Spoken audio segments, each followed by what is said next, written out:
Bien, vamos a dar un pasito más en este tema de comunicación y nos vamos a centrar en dos elementos que son realmente importantes para la comunicación efectiva. Se trata de la empatía y de la escucha activa. La empatía la vamos a entender como aquel conjunto de competencias que nos permiten reconocer y entender el mapa de las demás personas en cuanto a sus emociones, a sus motivaciones y a las razones que explican su comportamiento.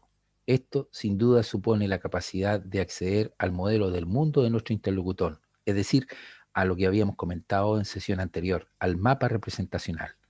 De esta forma, vamos a poder acercarnos a percibir las cosas desde el punto de vista de nuestro interlocutor, a sentir, a oír, a escuchar, a ver lo que esa persona siente y de alguna manera interpreta desde su mapa representacional. Ahora bien, la capacidad de ponerse en el lugar del otro no quiere decir que compartamos opiniones de esa persona, que no estemos de acuerdo o estemos de acuerdo con su manera de interpretar la realidad, etcétera. Para alcanzar la empatía es fundamental estimular nuestra capacidad de observación o calibrado, como se define en programación neurolingüística, desde donde voy a recoger algunos de estos elementos. Vamos a la escucha activa. ¿Qué es esto de la escucha activa? Fíjense, la finalidad de la escucha activa se focaliza en escuchar atenta y profundamente a nuestro interlocutor. Anteriormente, que el mapa representacional de nuestro interlocutor aplica filtros propios, esos filtros que tienen que ver con su experiencia subjetiva, ¿verdad? Y esos filtros lo que ocurre es que tienden a distorsionar, a generalizar, a eliminar elementos de la realidad que esta persona percibe, ¿no? A la hora de construir su mapa del mundo. Por lo tanto, esas distorsiones, esas eliminaciones, esas generalizaciones que están presentes en la comunicación, hemos de alguna manera percibirlas, entenderlas, comprenderlas. Lo mismo está ahí el tema relacionado con las creencias, ¿no? Nuestras creencias de alguna manera son un filtro de nuestra experiencia y definimos nuestro mundo a partir de esas creencias. Bueno, algunas sugerencias para esta escucha activa. Como señalaba en el, digamos, anteriormente, es tremendamente importante disminuir al máximo nuestro diálogo interno. De manera que si nos escuchamos a nosotros mismos, no vamos a escuchar atentamente a nuestro interlocutor. Por lo tanto, lo que debemos estar es atento a nuestro interlocutor, suspender nuestros juicios, obviar cualquier cosa de interpretación que nosotros podamos hacer. Bien, esto nos resulta sencillo, ¿verdad? Escuchar si estamos atentos, ansiosos, de modo que vamos a descubrir que nuestra atención disminuye cuando estamos poco relajados. Es necesario relajarnos y asegurarnos de estar cómodos, dado que la incomodidad es un factor de distracción. Necesitamos estar atentos. Eso ocurre, no sé, para los que muchas veces adultos, ¿no? Que de repente están conversando con alguien y suena el teléfono y me distraigo para atender el teléfono, cuando lo sustantivo, lo más importante es atender la relación de comunicación que estamos estableciendo con esa persona en ese momento. Extender nuestro campo visual a todo el cuerpo, ese es otro punto clave. Nuestro interlocutor comunica con todas partes de su cuerpo. Los gestos, su movimiento ocular, nos está realmente proporcionando mensajes claves, tremendamente valiosos. Y esos mensajes obviamente nos hablan de esa representación mental, de ese mapa representacional de la realidad que en ese momento está procesando nuestro interlocutor. Y lo hace obviamente de manera visual, auditiva y kinestésica, como hemos visto. Bien, esos son algunos puntos que yo creo que deben considerarse, pero vamos directamente a trabajar sobre este tema. Vamos a ir de lleno a recoger algunas herramientas prácticas de esta escucha atenta y comprenderla lo mejor que podamos. La calibración es la capacidad que tenemos todos y cada uno de nosotros de darnos cuenta de las características de otras personas, de esas personas con las que estamos interactuando en este proceso de comunicación a través de nuestra percepción, es decir, captamos, percibimos a través de nuestros sentidos qué es lo que está ocurriendo con esta persona con la que nos estamos comunicando. Esta calibración se refiere a aspectos verbales y no verbales. Hablamos de un lenguaje verbal y no verbal. Lo verbal tiene que ver con el contenido de las palabras. Lo no verbal tiene que ver con ese lenguaje paraverbal, por ejemplo, es decir, con el tono, el volumen, el ritmo de voz que de alguna manera manifiesta nuestro interlocutor en nuestra comunicación.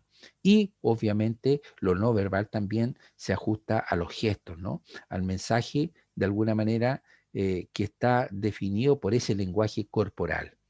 Ahora, ¿cómo hacerlo? Algunos elementos que son importantes: contacto visual y físico. Observar el contenido de las palabras de nuestro interlocutor. Observar su postura, sus gestos, su lenguaje, como decía, paraverbal y el movimiento involuntario de los ojos.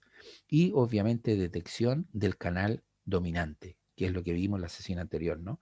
¿Por qué canal se comunica preferentemente nuestro interlocutor? ¿Por el canal visual, por el canal auditivo o por el canal kinestésico? Bien, si detectamos ese canal en esta escucha atenta, en esta escucha activa, en esta calibración, entonces vamos a poder nosotros seleccionar ese canal para poder sintonizar con nuestro interlocutor. Bien, eso es en términos muy generales la calibración. Por lo tanto, uno de los elementos importantes es observar. Bien, ¿y observar qué? Fíjense, uno de los elementos, yo creo, que ayudan mucho es la respiración, es decir, tratar de respirar en la frecuencia de nuestro interlocutor, observar cuál es la frecuencia de respiración de nuestro interlocutor para luego nosotros utilizarla y poder sintonizar con él utilizando esa misma frecuencia. Los gestos nos van a decir si esta comunicación es abierta, si es cerrada. Voy a recoger un montón de elementos a través de los gestos de nuestro interlocutor. Por otro lado, está la expresión facial, es decir, qué nos está manifestando en ese lenguaje no verbal. Y por otro lado, todo el lenguaje paraverbal, es decir, lo que tiene que ver con la voz, es decir, su tono, el volumen, el ritmo, etcétera. Y la postura. La postura nos da muchas pistas, nos da pistas de ese mapa representacional de nuestro interlocutor. Muchas veces observamos una postura armónica y parece ser que está todo bien, pero a veces vemos desarmonía y muchas veces cuando hay problemas, cuando la otra persona está con algún tipo de conflicto o problema, vemos esa desarmonía en su postura, ¿verdad? Otro elemento, y aquí me voy a detener un poquito, importante en la calibración es el movimiento ocular. Fíjense, esto requiere entrenamiento y es una pista del mapa representacional de nuestro interlocutor tremendamente importante. Cuando la persona está procesando la información en términos de imágenes, los ojos van hacia arriba y hacia la izquierda cuando la están recordando. Cuando yo recuerdo algo en términos de imágenes, mis ojos van hacia arriba y hacia la izquierda.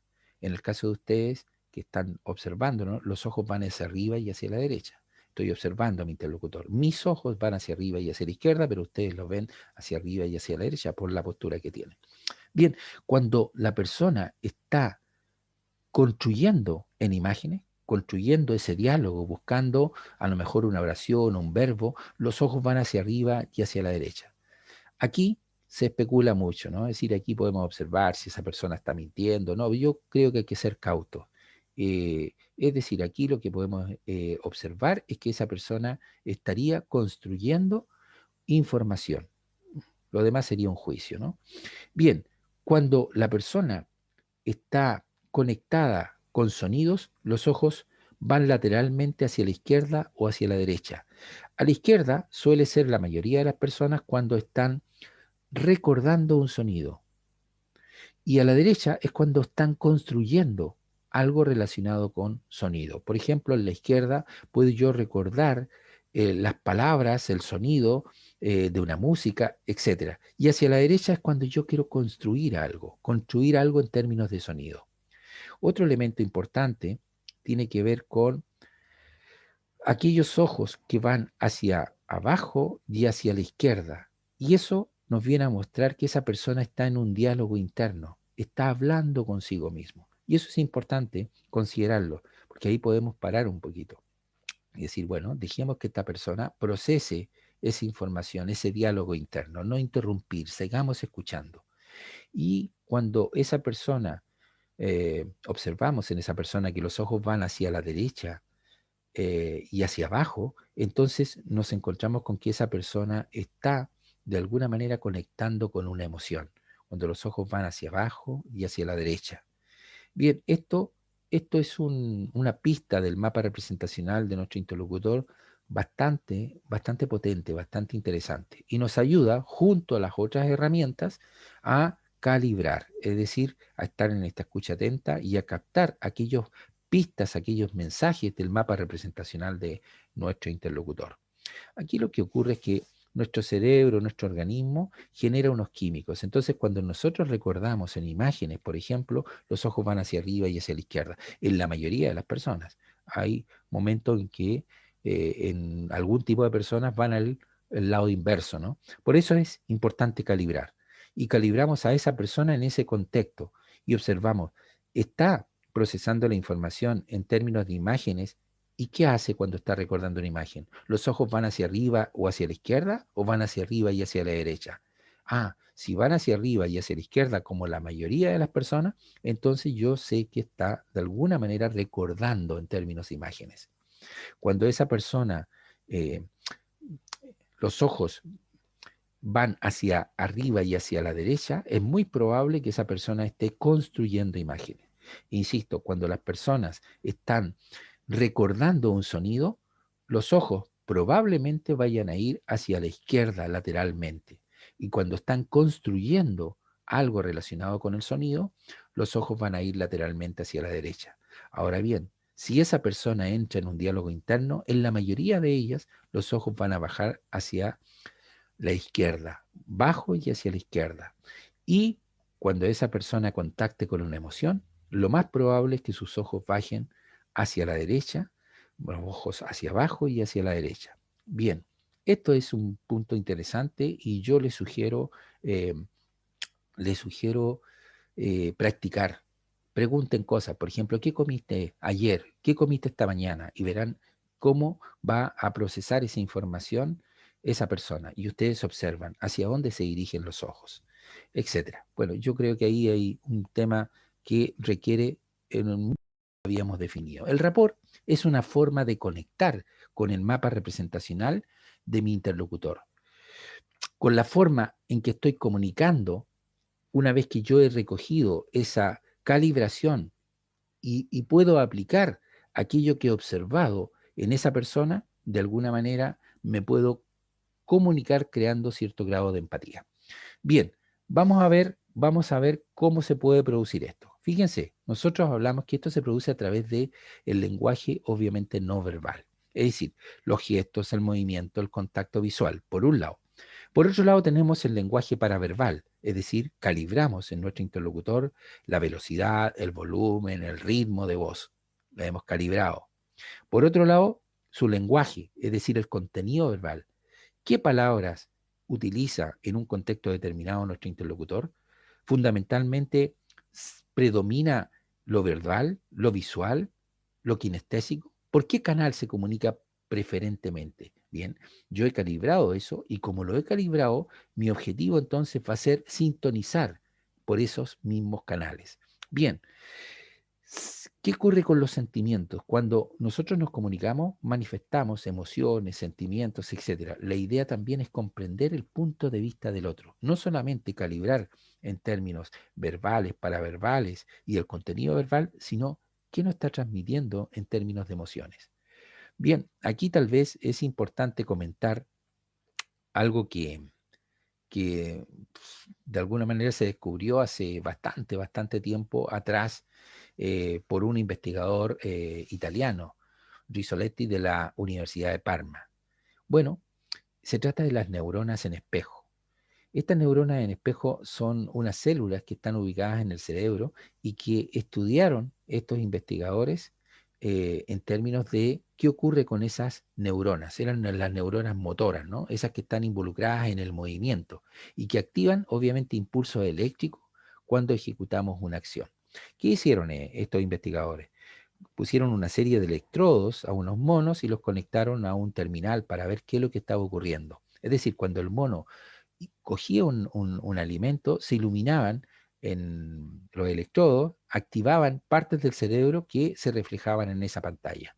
Bien, eso era lo que estaban investigando. ¿Qué es lo que ocurría con estas neuronas motoras a la hora de estos impulsos eléctricos que se generaban cuando el mono ejercía una acción?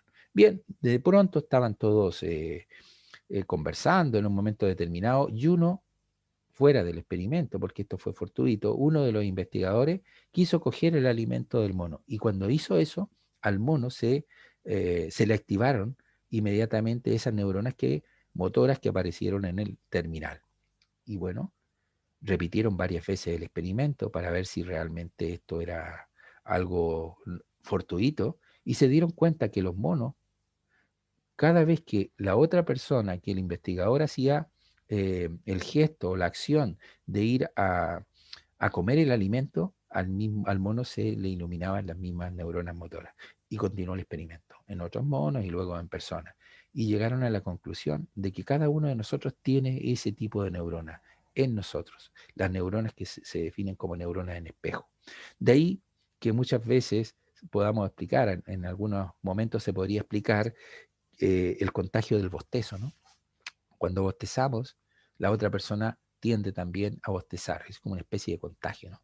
O tal vez lo más importante es cuando nosotros vemos un accidente o vemos dolor en otra persona, sentimos eso, lo sentimos de forma inmediata, ¿no? Bien, las neuronas en espejo vienen de alguna manera a confirmar esto que nos estamos comentando en esta sesión.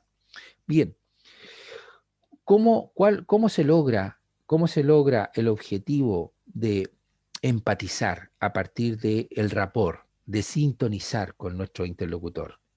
Este propósito se logra observando, escuchando, y aquí está el punto clave, igualando, es decir, imitando parte del comportamiento de nuestro interlocutor. Yo imito parte del comportamiento de mi interlocutor y mi interlocutor, en términos inconscientes, recoge eso y percibe que está siendo escuchado, que está siendo atendido, que a la persona que lo escucha le importa. Y aquí veamos, por ejemplo, una persona que está sintonizada. Fíjense la postura corporal de ambos. Los gestos son similares. Y veamos la postura de este señor que no está sintonizado. Estas personas están haciendo rapport, probablemente de forma automática. Y este rapport se produce de forma automática. Si ustedes, por ejemplo, ven a unos chiquillos enamorados, esos chiquillos normalmente tienen gestos similares. Uno mueve el brazo, el otro hace más o menos lo mismo, el tono de voz es más o menos al mismo ritmo, la misma frecuencia o al mismo volumen. Y si ustedes observan, cosa que no se hace obviamente, el contenido verbal, se dan cuenta que las palabras son similares. Esto lo tenemos todos los seres humanos de forma natural. ¿Cuál es el objetivo aquí? El objetivo es hacer consciente aquello que incorporamos de manera inconsciente. Por lo tanto, conscientemente yo calibro, recojo información de mi interlocutor y la aplico. La aplico imitando parte del comportamiento de mi interlocutor a efecto de poder sintonizar con su mapa representacional y poder, obviamente, generar esa empatía que permite que nuestra comunicación sea efectiva. Vamos a ver un experimento que me parece sumamente interesante y que de alguna manera va a reforzar esto que acabo de comentar. Hay formas de observar cómo se mueve alguien que pueden decirnos lo que está pasando por su cabeza. De hecho, los científicos han descubierto que esto puede incluso revelarnos si le somos simpáticos o no.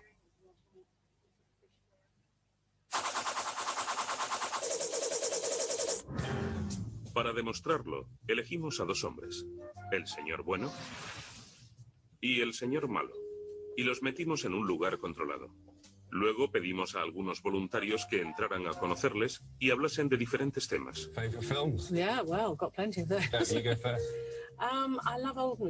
Lo que los voluntarios no sabían era que mientras que el señor bueno era amable y cálido, el señor malo estaba mostrándose tremendamente negativo y difícil. Philadelphia Story.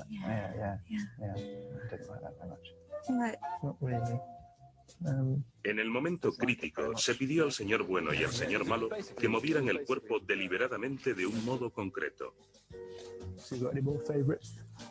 Las cámaras están pendientes de una reacción por parte de los voluntarios que nos indique lo que está pasando por sus cabezas.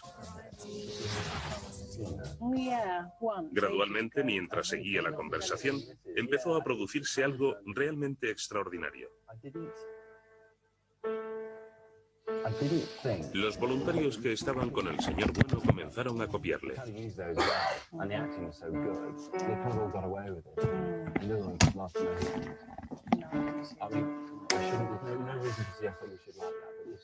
Mientras tanto, los que estaban con el señor malo no le copiaban para nada.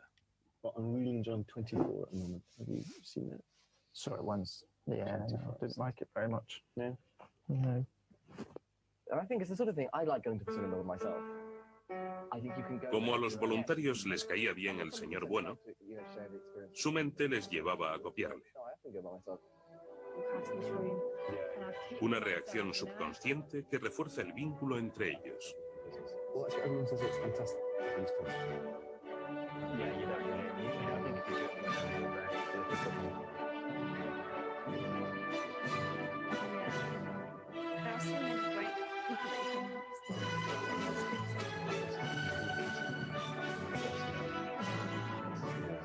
Fantastic. I saw Raymond Holmes. Did you? Yeah. Did you speak to him? No. Bueno, habrán podido comprobar entonces cómo cómo se produce a partir de la calibración que puedo establecer, es decir, recoger la información de mi interlocutor, las pistas de su mapa representacional, para luego igualar, para sintonizar imitando parte de su comportamiento. Esto, insisto, esto lo recoge el inconsciente. No somos conscientes de esto, y lo recoge el inconsciente, y esto nos permite entonces esta sintonía, esta sintonía que nos va a permitir esta empatía que en toda comunicación se da. Vamos a trabajar un aspecto que me parece necesario en esto, un ejercicio práctico que tiene que ver con la comunicación y con la ventana de Johari. No exactamente con el tema que estamos hablando, pero fíjense, en la comunicación se producen cosas tremendamente importantes. ¿Qué ocurre conmigo? ¿Qué ocurre con el campo que tengo a disposición de los otros? ¿Qué resguardo hacia mi intimidad? En fin, hay una serie de elementos que tienen que ver con esta ventana de Johari. Pero esto lo vamos a ver en una sesión, mejor en otra sesión. Vamos a incidir aquí con respecto a la empatía, con respecto al ámbito relacionado con la sintonía o el rapport. Vamos a trabajar en otro momento esto. Creo que sobre la marcha he corregido. Yo sé que estas son clases grabadas, pero quiero que sean lo más naturales posible para que puedan recogerla. Por lo tanto, voy a parar aquí. Lo que me interesa es que a lo largo de la semana ustedes puedan entrenar esto. Si ustedes lo entrenan, van a incorporarlo como una habilidad y se va a transformar en una competencia. Si no lo entrenan, van a tener un conocimiento, pero les va a valer de muy poco. ¿Qué les sugiero? Recojan la calibración, recojan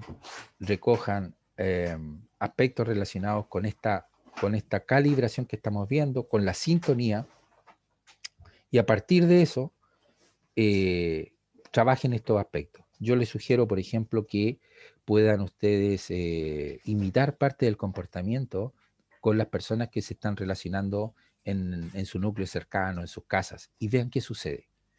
Vean qué sucede. Imiten parte de su comportamiento y vean si esa comunicación mejora a partir de esa calibración, a partir de todos esos procesos que han podido hacer. Vamos a dejar hasta aquí esta sesión y continuaremos la próxima trabajando otro elemento que tiene que ver con la ventana de Johari. Muy bien, hasta la próxima sesión.